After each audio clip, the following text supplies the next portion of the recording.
Bonjour à tous, je suis Payobam et je vous souhaite la bienvenue dans ma Gear Room.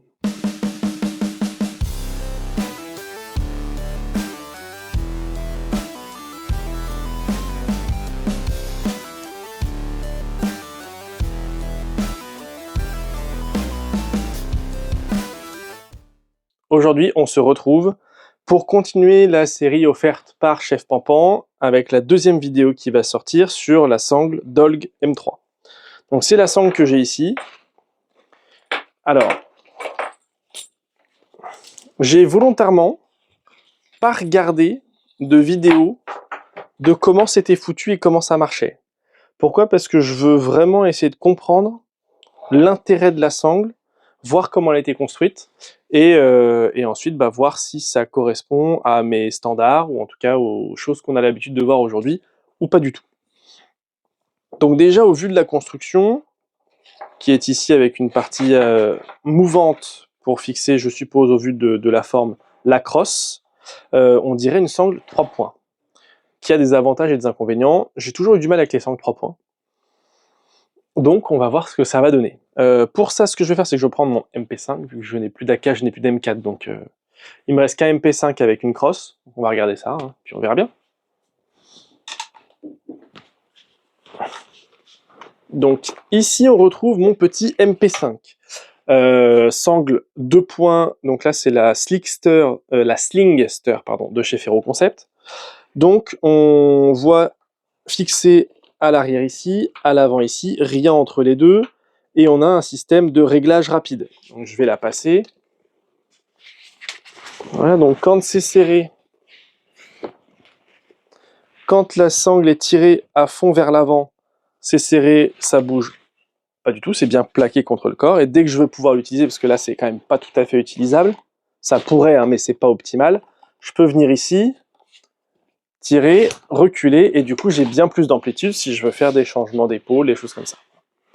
Et quand j'ai besoin de resserrer, je rattrape le petit bitonneux derrière, je ravance, et ça se refixe tout seul.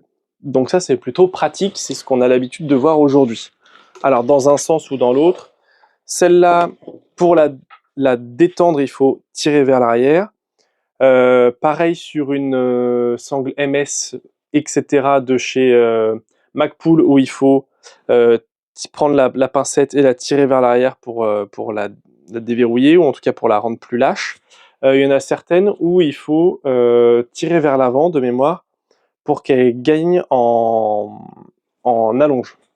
Donc c'est vraiment deux techniques différentes, mais une fois qu'on a le coup de main, là aujourd'hui c'est vraiment facile d'être prêt à épauler, de monter, de tirer dessus, et ça me donne du lest. Voilà. Ça me lâche du lest. Donc ce que je vais faire, c'est que je vais l'enlever,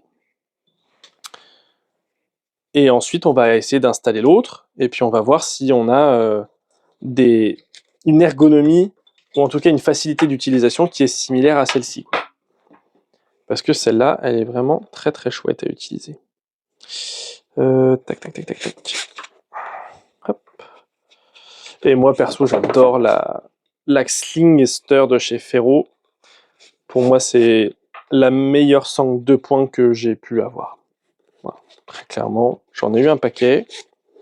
Et pour moi, c'est la best. Voilà. Donc, je vais la mettre de côté en attendant. On va la mettre là. Hop. Et on va essayer d'installer ça. Donc déjà, le pad vient vers moi. Et ça va sur la crosse. Donc, en toute logique, ça doit venir à peu près comme ça. Hop, on va le passer dedans. On va faire un tour dans l'autre sens. Hop. Et ensuite, on va venir le verrouiller avec le Tri-Glide qui est juste ici. Voilà, on va faire un truc un peu rapide. Ok. Ensuite, hop, on a cette partie-là à l'avant. Si jamais je fais des conneries, je laisserai Chef Pampan faire une vidéo réponse pour expliquer où est-ce que j'ai raconté des bêtises, où est-ce que j'ai mal fait. Voilà. Il ne faudra pas qu'il hésite, surtout. C'est là pour ça. Donc là, le gros crochet bien fat. Alors, est-ce qu'il va passer? Non, ok. Pince. Hop, on va essayer de le resserrer un tout petit poil ici pour que ça passe plus facilement. Voilà. Hop, clic. On va la garder là. Donc là, j'ai ma sangle. Ok, donc ça doit venir autour du bonhomme avec le pad, hein, logique. Donc là, je l'ai en configuration, on va dire, lâche, où je peux aller épauler facilement. Par contre, comme vous voyez, il y a plus de sang, quoi. Clac. Sur un point, j'aurais la corde qui viendrait, enfin la sangle qui partirait d'ici, passerait derrière et irait directement ici. J'aurais pas cette partie intermédiaire et cette partie mouvante ici, voilà, qui peut être parfois un peu embêtante. Alors ici, sur un MP5, il n'y a pas trop de soucis parce que les contrôles sont plutôt accessibles et l'élément est ici. Pour d'autres, ça pourrait être plus embêtant pour avoir par exemple le bol 4 sur une M4, des choses comme ça. Avoir un truc devant, ça peut être un peu chiant. Voilà. Donc là, je l'ai en position, comme je disais, longue. Voilà, donc je peux venir remonter. Ce système-là, c'est quand même pratique parce que du coup, ça permet d'avoir un peu de fluidité dans le mouvement, quoi. Donc, ça me permet de venir ici. Je pense que sur les changements d'épaule, ça doit être une technique, un truc à pratiquer. Ah bah tiens, tu vois. Changement d'épaule avec ça, t'as tendance à foutre la crosse dans la poche. Pas ouf. Pas ouf du tout. Voilà, ça, faut le savoir.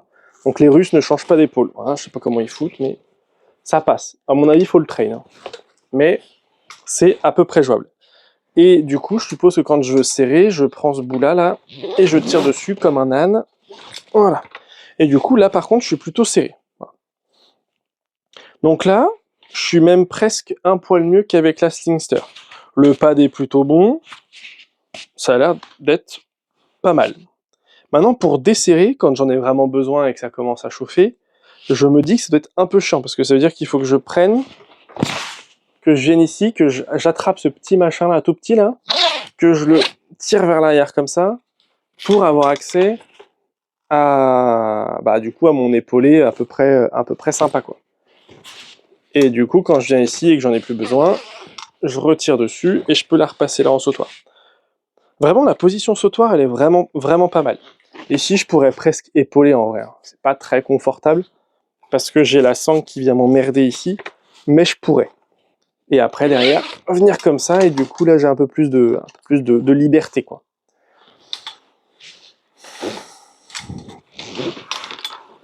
Bien, regarde, un peu trop de sangle pour moi. Mais... je pense que pour des répliques assez lourdes, ça peut être une bonne option. Alors je sais hein, que le clip il est pas mis dans le bon sens, mais c'est m'était livré comme ça, donc je le laisse comme ça, pas tout casser. Et ça là, la petite X300, il y a un petit velcro là, comme ça, qui permet de le remettre dessus. Ça a le mérite d'être là. Mais le confort a l'air d'être plutôt pas mal, je pense que pour des répliques lourdes, ça doit être intéressant. Par contre, moi je trouve le système ici pour venir l'ouvrir pas très intuitif. Autant pour le serrer c'est bien, mais pour le desserrer c'est une misère. Donc ça mériterait peut-être une autre pièce ici en plastique ou avec une petite tirette là, un peu comme faisait Tiger Taylor sur ses sangles, avec une tirette ici qui permet de venir l'arracher pour l'ouvrir plus simplement plutôt que de venir essayer de caler son doigt pour tirer dessus, quoi. Ça pourrait être intéressant.